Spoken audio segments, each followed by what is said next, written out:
My father said something to me once that I've never been able to fully shake, even 7 years and one corner office later. He was leaning against the kitchen doorway, coffee mug in hand, not even looking at me directly. I was standing there in a blazer I'd borrowed from a friend, my hands full of resume copies, my heart doing something violent behind my ribs. And he said it like he was reminding me what day of the week it was. Family doesn't pay family. I want you to sit with that phrase for a second, because if you grew up in a house like mine, you already know exactly what it means. It doesn't mean we'll take care of each other. It means your work has no price tag here, and asking for one makes you the greedy one. It's the sentence that turns a daughter into a resource. And in my family, I wasn't just a daughter. I was the free HR department, the free daycare, the free receptionist, the free everything for a company that had my father's name on the sign, and a home that had my mother guarding the front door. That morning was supposed to be the biggest morning of my life. I had a final interview 2 hours away for a job that would have paid me more in a year than my family had paid me in 7 combined, which is to say, nothing. I'd built my own resume from scratch on library Wi-Fi during a 4-year-old's nap time. I'd rehearsed my answers in a bathroom mirror.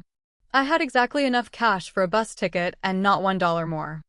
And my mother was standing in front of the door like a human deadbolt. Not yelling. Not even really arguing. Just blocking. Arms crossed, that specific look mothers get when they've already decided the conversation is over before it started. Behind her, my sister walked in carrying her son on her hip, and in one motion, without a single word of apology, she dropped a diaper bag at my feet like she was setting down a delivery. She had a brunch to get to. A potential sponsor for a blog 12 people read. That was the emergency that outranked my future. If this is landing somewhere personal for you right now, if you've ever been the one who was expected to just absorb everything so someone else's life could run smoother, I want you to know something before we go any further. This isn't just a family being difficult. There's actual language for what was happening to me, and it might surprise you how common it is. Therapists call it eldest daughter syndrome, the unofficial role a lot of firstborn girls get assigned without ever agreeing to it. Half caretaker, half employee, half invisible. And the data backs up just how widespread this is right now. There are over 50 million unpaid family caregivers in this country, and caregivers on average lose more than $20,000 a year in income because of it. That wasn't a guess I made up to feel better about my 20s. That's just what it costs on a spreadsheet to be the one who never says no. I looked at the diaper bag. I looked at my mother's arms, still crossed, still blocking the only door I was supposed to walk through that morning. And then I looked at the clock on the wall behind her. I had 78 minutes to make a bus that was about to decide the rest of my life. So I did something I had never done in 24 years of being told what my life was for. I stepped over the bag. I didn't know it yet, but that single step wasn't the end of the story my family would tell about me. It was the beginning of one they'd spend the next 7 years trying to bury, and completely fail to keep buried, once I ended up sitting on the other side of a hiring desk they never saw coming. But before we get to that desk, you need to understand exactly what those 7 years cost me. Because the real betrayal wasn't the door. It was what happened 12 hours after I walked through it. To understand why I stepped over that bag, you have to go back further. Because that morning wasn't the beginning of anything. It was just the last page of a story that had been writing itself for 7 years. I was 20 when it started, and it started small, the way these things always do. Can you watch Olivia for an hour while I run to the store? That's how it always opens. An hour. A favor between sisters. Nobody signs up for a life sentence. They get talked into it one small ask at a time. An hour became 3. 3 became all day Saturday. All day Saturday became overnight, and by the time I was 22, I was, in every functional sense, raising my niece, feeding her, bathing her, learning her sleep schedule better than her own mother knew it. While my sister chased a lifestyle blog with 14 followers, most of them relatives obligated to click like. When the blog failed, she tried essential oils. When that failed, she tried photography. Every failure got softer treatment from my parents, then every hour I worked got acknowledged. Meanwhile, I was also the unpaid backbone of my father's HVAC company, answering phones at 7 every morning, scheduling technicians across 6 counties, processing invoices, managing receivables, doing the job of an office manager without the job's title, its paycheck, or its dignity. When I finally worked up the nerve to ask about getting paid, I got the same 4 words every time. Family doesn't pay family. I did the math late one night, the way you do when you can't sleep and the resentment finally gets loud enough to demand a number. 35 hours a week at the office. 30 more watching 2 kids who weren't mine. 65 hours a week for 3 years, at Ohio's minimum wage at the time. That's over $65,000 of labor I handed my family for free. And if that number sounds shocking, it shouldn't. Not really. Caregivers like me lose an average of over $20,000 a year in income nationwide. I just happen to be losing mine to a sister's brunch schedule instead of a parent's illness. The exploitation doesn't need a tragic excuse to work. It just needs someone who's been taught that saying no makes her selfish. Here's the part that took me years of therapy to actually say out loud. The unfairness wasn't just that I worked for free. It's that my worth in that house was measured entirely by how useful I was to everyone else's life. My sister got grace for every failure because she was building something. I got nothing for every success because I was just here. Being dependable, in my family, wasn't a compliment. It was a life sentence dressed up as one. My bedroom became storage for my niece's toys. My bed disappeared under my sister's laundry. I had a lamp, a corner, and a stack of library books I never had time to open, because open time was a luxury reserved for people whose lives were considered worth investing in. So when I started taking free online courses at 11 at night, during nap time, on Wi-Fi I wasn't even supposed to be using for anything but family stuff, I wasn't dreaming of some glamorous escape. I just wanted, for once, to build something with my own name on it that nobody could hand off to me like a diaper bag. For months. 60 applications. 1 callback. That callback turned into a phone screen, then a video interview, then an invitation to Columbus for a final round that would pay me more in a year than 7 years of family duty ever had. I hid the offer email under my mattress like a teenage diary, because some part of me already knew, before my mother ever stood in that doorway, that this family was never going to let me have it without a fight. I was right about the fight. I was wrong about when it actually happened. Because the sabotage didn't happen at the front door. That was just the warning shot. The real damage came 12 hours later, from an email I wouldn't even know existed for another 7 years, one sent from my own house, in my own mother's handwriting of hate, timed perfectly to make sure the door I'd finally walked through would slam shut behind me anyway. The air outside was 47 degrees and gray, the kind of morning that can't decide if it's going to rain or just sit there and threaten you all day. I remember that detail with a clarity I don't have for most of my 20s, because it was the first morning in years that belonged entirely to me. I walked down the driveway in $12 flats that were never built for a mile and a fifth of pavement, my mother's voice trailing behind me, my full name, the one parents only use when they've already decided you've disappointed them. I didn't turn around. I'd spent 7 years turning around every time someone called my name. That morning, I let it hit my back and kept walking. I passed my father's company on the way to the bus station.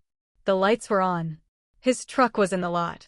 The sign with his name on it, the same building where I'd worked 3 years without a single paycheck, sat there like a monument to every hour I'd never get back. I looked at it for maybe 2 seconds. Then I kept walking because for the first time in my adult life, something mattered more than what my family needed from me.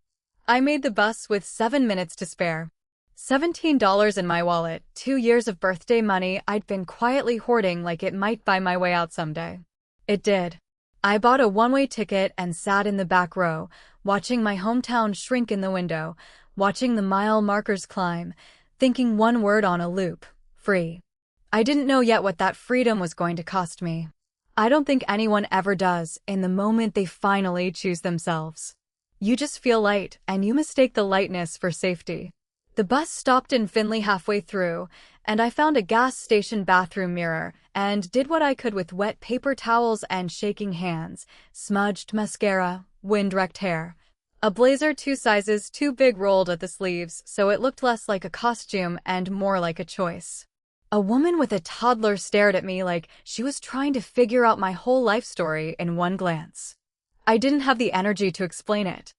I just fixed my face and got back on the bus. Columbus Station, 1:57 p.m. interview at 2 o'clock. 3 blocks away, and I actually ran, purse bouncing, resume folder pressed to my chest like it might fly away if I let go, and arrived sweating and breathless in a lobby that smelled like everything my old life didn't. New carpet, fresh coffee. Ambition that had nowhere else to be.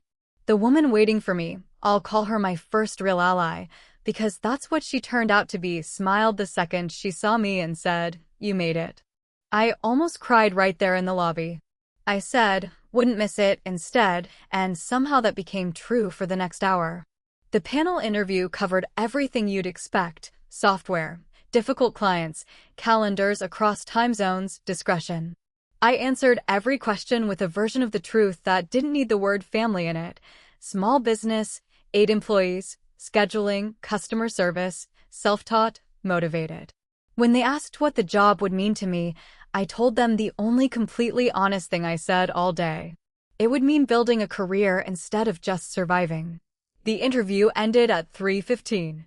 I floated onto that return bus like I'd already gotten the job, replaying every answer, letting myself believe for the first time in 7 years that my life was about to become something I chose instead of something assigned to me. I got back to Riverside at 5:38 that evening, and by 6:05 I was walking into a house that had already gone completely silent. Nobody spoke to me. Nobody asked how it went. I packed a bag that night on the floor of my own childhood bedroom, because my bed, as always, was buried under someone else's laundry. I thought the hardest part was already behind me. I thought I'd won just by getting there and back in one piece. I had no idea that 8 days later, an email with my name on it would land in my inbox, and that the real sabotage hadn't happened at that front door at all. It had happened at a keyboard, in my own house, less than 12 hours after I'd walked out of it. The rejection email came on April 23rd, 8 days after the interview.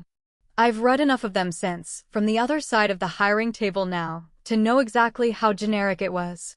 After careful consideration, another candidate, we wish you the best. No explanation. Just a polite, bloodless door closing. I printed it out and read it maybe 20 times, looking for a clue I'd never find, because the truth wasn't in the wording. The truth was somewhere I couldn't see yet, in a file, flagged in red, sitting in a folder I wouldn't discover for 7 more years. But on April 23rd, 2019, all I had was the belief that I simply hadn't been good enough. That belief would sit in my chest like a stone for the better part of a decade. Here's something I didn't know at the time, something I only learned much later doing this job myself. 70% of people admit to lying on a resume at some point, and employers catch far more of it than most job seekers ever realize. I say that now because it matters for where this story is going, but back then, ironically, I was the honest one getting punished for someone else's dishonesty, and I wouldn't understand that irony for years. I got a job at Target that May. $11 an hour, cashier, then guest services. I moved into a $425 studio with no air conditioning and neighbors who fought at 2 a.m. It wasn't glamorous. It was mine. Every part of it, the noise, the heat, the thin walls, belonged to nobody but me, and after 7 years of my life belonging to everyone else, that trade felt like winning. By December, I'd landed a temp position at a law firm, $16 an hour, administrative support, and for a few months it actually felt like momentum. Then March 2020 happened, and like a lot of people that spring, I watched my progress evaporate in a single phone call. Laid off. $3,200 in savings standing between me and nothing. I filed for unemployment and did the only thing I knew how to do by then. I kept applying. I sent Olivia a birthday card that April anyway. And the one after that. No return address beyond a city name. No response ever. I told myself I wasn't doing it for a reply. I was doing it so that somewhere, in a house I couldn't walk back into, there'd be proof I hadn't disappeared out of spite. I disappeared to survive. Then, one sleepless night in June 2020, scrolling LinkedIn with 8 days until rent was due and $1,840 standing between me and disaster, I saw a posting that stopped my scrolling cold. The same company. Hiring again. A different role, HR coordinator, not executive assistant, but the same building, the same city, the same shot I thought I'd already lost for good. I applied at 2 in the morning. Different email. Updated resume, this time with real work history behind it, target, the law firm, certifications I'd earned on my own time with nobody's permission.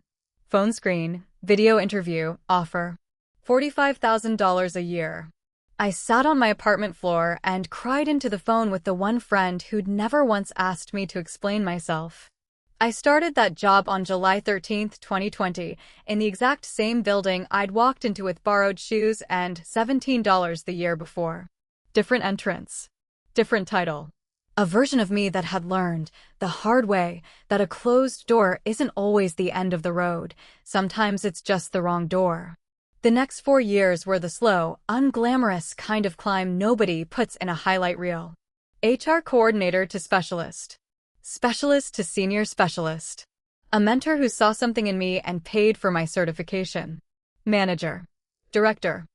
A framed credential with my own name on it, the first professional proof I'd ever owned that said I was good at something, not useful, not dependable, good. By 2026, I had an office on the 4th floor with a window facing the skyline and my name on the door. I thought that was the full circle. Walking back into the building that had once rejected me, this time as someone who belonged there. I was wrong. The real full circle hadn't happened yet. It was still sitting in an applicant tracking system, waiting for a Tuesday morning in April when a name I hadn't seen in 7 years would land right on top of my desk, wearing my job history like it was her own. It was a Tuesday morning, April 8, 2026. I was at my desk with a cup of coffee going lukewarm, scrolling through 89 applications for a project coordinator role we'd posted 2 weeks earlier. Names, emails, phone numbers, the kind of routine screening I could usually do on autopilot. Then I saw a name that stopped my coffee cup halfway to my mouth. A married name I didn't recognize. A Riverside area code I recognized instantly. My sister had applied for a job. At my company. On my desk. I told myself it was coincidence. She didn't know where I worked. She didn't follow me anywhere online. This was just a good company posting a good job, and she'd found it the same way anyone finds a job posting.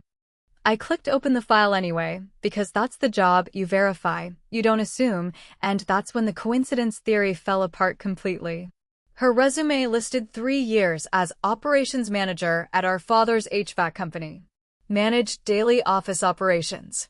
Coordinated scheduling for 4 field technicians across a 6-county service area. Processed invoices. Maintained a customer database. A 98% customer satisfaction rating. I know that rating because I calculated it myself in 2018 from feedback forms I collected by hand. Every bullet point on that resume was my work. My years. My exact numbers. She hadn't paraphrased my job history. She'd copied it, almost word for word, and put her name at the top. And here's the thing that made it more than just infuriating. This kind of thing is happening constantly, on a scale most people don't realize.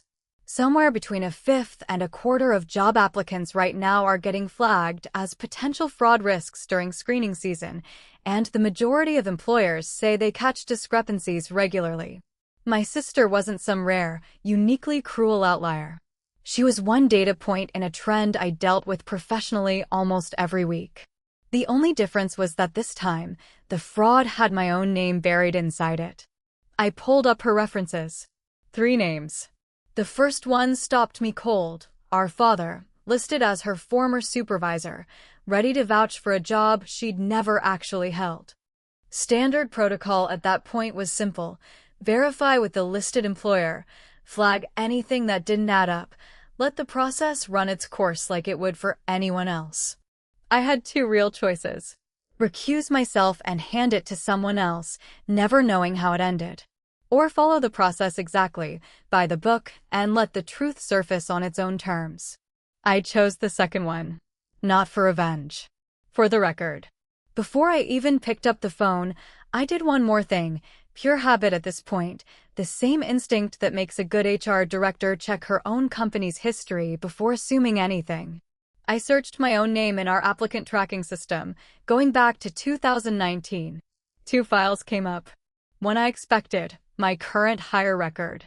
The other I didn't, my original application from 7 years earlier, the one I'd always assumed simply ended in a polite rejection and nothing more. It hadn't ended there.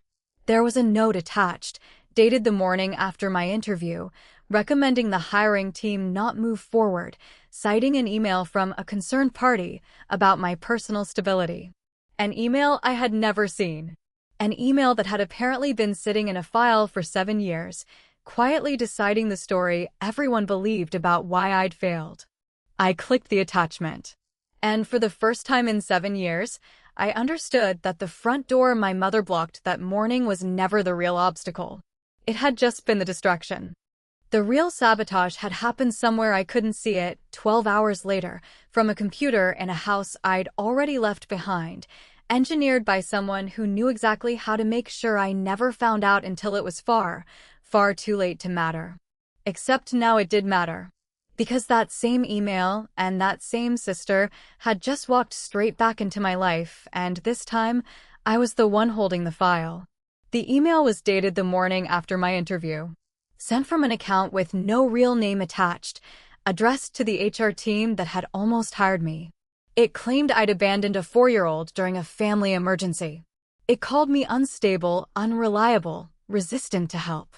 Every sentence was a small, precise lie, twisted just enough to sound plausible to someone who'd never met me. I traced what I could of the sender information. It led back to a residential address in Riverside. My parents' house. I sat with that for a long moment. Not crying. I'd done my crying over this family years ago, in a bathroom, alone, and I wasn't going to do it again at my desk. What I felt instead was something colder and clearer. I finally understood I hadn't failed that interview 7 years ago. I'd been erased from it, on purpose, by someone who shared my last name. I had a choice to make about what came next, and I made the one my therapist would later call the harder, better option. Not revenge, just truth, documented properly. I called the number listed as my sister's reference, our father's business line, and conducted a standard, entirely legal employment verification call. Recorded, one-party consent, exactly like I would for any other applicant. He confirmed, confidently and completely falsely, that my sister had worked there full-time for 3 years as operations manager. He said she was one of the best they'd ever had. He said, when I asked if anyone else had performed those same duties during that period, that no one had. That was the lie that mattered most, because I had existed. I'd been there every single day he was describing. I scheduled the in-person interview like I would for anyone else, and I told my leadership exactly what I'd found: potential fraud, a documented conflict of interest, and my intention to run the process by the book, in front of witnesses, so nothing could be quietly buried again. They trusted me to lead it. My sister walked into our lobby a week later without the faintest idea whose company she'd applied to work for. When she saw me, her face went white in a way that told me everything about how little thought she'd given to what had happened to me after that morning at the front door. The interviews started professionally. Standard questions, standard nerves. Then we got to the resume, and I asked her, calmly, to walk me through the role she'd claimed. She held the story together for a few sentences before it started to fray family contribution, helped out, phrases that dissolved under 2 follow-up questions into something much closer to the truth. What happened next wasn't the version I would have written for myself 7 years earlier, full of anger and a slammed door. It was quieter than that. I laid out what I'd found. She got defensive, then desperate, then, without realizing, a conference line in the room had accidentally gone live to a dozen colleagues waiting for an unrelated call. She said the thing that ended up doing more to reveal the truth than anything I could have said myself, that our family had assumed I'd fail, that they'd told everyone I was the unstable one, that everyone had simply expected me to keep absorbing whatever they needed from me forever. Security walked her out a few minutes later, not because I asked for cruelty, but because falsifying an application is exactly the kind of thing that ends any candidacy, for anyone, regardless of who they're related to. I didn't follow her to the elevator. I didn't need to see her face again to know how this chapter ended. What I did feel, sitting alone in that conference room afterward, wasn't triumph. It was something closer to relief, the specific relief of finally being believed, by people who had no reason to lie for me, about something my own family had spent 7 years denying ever happened at all. The confrontation was over. What came next, the calls, the emails, the fallout from a family finally facing consequences instead of handing them to someone else, was really just the truth finishing what it started the moment I opened that old, red-flagged file. The next 48 hours were exactly as chaotic as you'd expect from a family that had spent 7 years avoiding accountability and was suddenly out of places to put it. Phone calls I didn't answer. Voicemails accusing me of destroying a sister with 3 kids to feed, as if the fraud had been my idea. An email from my mother that managed, in a handful of lines, to summarize the whole dynamic I'd spent a decade escaping be the bigger person. Fix this, you have the power, as though protecting the family from consequences was still, somehow, my job. I didn't respond to any of it. I hired a lawyer instead and sent a formal notice, no contact, through any channel, from any of them. It wasn't dramatic. It was just the first boundary in my entire life that came with legal weight behind it, and it held. 3 weeks of silence followed. Then a message arrived that I hadn't braced myself for at all, from an account I didn't recognize, on a platform I barely used for anything personal. It was my niece, 11 years old. She'd found my professional profile after watching her mother search my name and cry over the results, and she wanted me to know one specific thing. She'd kept every birthday card I'd ever sent, pulling more than one of them out of the trash after her mother threw them away. 7 cards, kept in a box under her bed, sent over 7 years I'd assumed were landing nowhere and doing nothing. She wasn't asking me to fix anything with her mother. She just wanted me to know she'd noticed.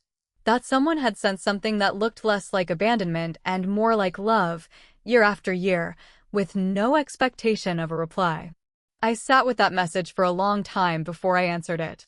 When I did, I was careful, grateful, honest, warm, but clear about what I could and couldn't offer a child caught in the middle of a mess she hadn't created.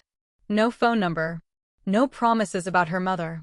Just an open door on my terms for as long as she wanted it. That's the relationship I ended up keeping out of the wreckage of that week. Not vindication over my sister, not an apology from my parents that was never coming, but one honest, uncomplicated connection with a kid who'd figured out on her own. The difference between someone who left and someone who was pushed out. The months that followed were less about my family and more about me. Therapy twice a month, working through grief for the family I'd wished I had and acceptance of the one I actually did. Anger I finally let myself feel without apologizing for it. And eventually, something my therapist put more simply than I ever could, I hadn't destroyed my sister's chances. She'd done that herself, with a lie. I'd just finally stopped being willing to carry the weight of covering for it. I started running that summer, not to fit into a borrowed blazer, not for anyone's approval, just because it felt good to move through the world for no reason except that it was mine to move through. For months after that interview, an email arrived from the woman who'd first interviewed me back in 2019. She'd found something in an old file she thought I deserved to see, proof that I'd been good enough all along, 7 years before anyone finally admitted it. The email came from Patricia, the woman who'd first interviewed me back in 2019, the one whose smile in that lobby had almost made me cry before I'd even sat down. Subject line, something you should see. She'd been going through old files after everything came out and found the offer letter Meridian had drafted for me 7 years earlier. $63,500. A start date in late April 2019. Ready to send, before it got quietly stopped by a note in a file that never should have existed. She'd never sent it. She said she wanted me to have it anyway, 7 years too late, so I'd know I'd earned it the first time, not just the second. I printed that letter and framed it next to my current business card. Both hang on my office wall now, side by side, proof of who I was before anyone tried to convince me otherwise, and proof of who I built without their permission afterward. If you take one thing from this story, I hope it's not the satisfaction of watching someone finally face consequences, though I won't pretend that didn't matter to me. I hope it's this. The sentence, "family doesn't pay family," is never really about money. It's about who gets to decide your worth has a price at all. For years, mine was set at 0, because a house full of people found it more convenient that way. What changed wasn't that I got angrier. It's that I stopped accepting their number and started setting my own. I'm a year and a half past that interview now. I got promoted again, vice president, a title I didn't grow up believing was available to girls like me. I started a small mentorship program at work for young professionals coming out of controlling families, because if just one 22-year-old reads a company's tuition reimbursement policy and thinks, maybe I'm allowed to want something for myself, that's worth more to me than any apology I never got. My parents moved away. No contact, and I've made peace with the fact that none is coming. My sister is rebuilding something, quietly, on her own terms, and while we're not in each other's lives, I don't wish her failure. I just refuse to be the free labor that props up whatever she builds next. My niece still messages me sometimes about books, about school, about a future she's starting to imagine for herself. I'm not her mother. I don't need to be. I just need to be one more person who shows her that leaving a door doesn't mean disappearing. I have savings now. Good credit. A life that's slow and unremarkable and entirely mine, which after 24 years of belonging to everyone else, still occasionally catches me off guard with how good ordinary feels. So if you're standing at your own version of that front door right now, if someone in your life has convinced you that your time, your work, your future has no price because you love them, I want you to hear this clearly. That's not love. That's a system, and systems only survive as long as someone keeps agreeing to run them for free. You don't have to slam the door on your way out. Sometimes the back door is enough. Sometimes it's better, because nobody sees you leave, and by the time they realize you're gone, you've already built something they can't take credit for. Some doors close behind you for a reason. Let them.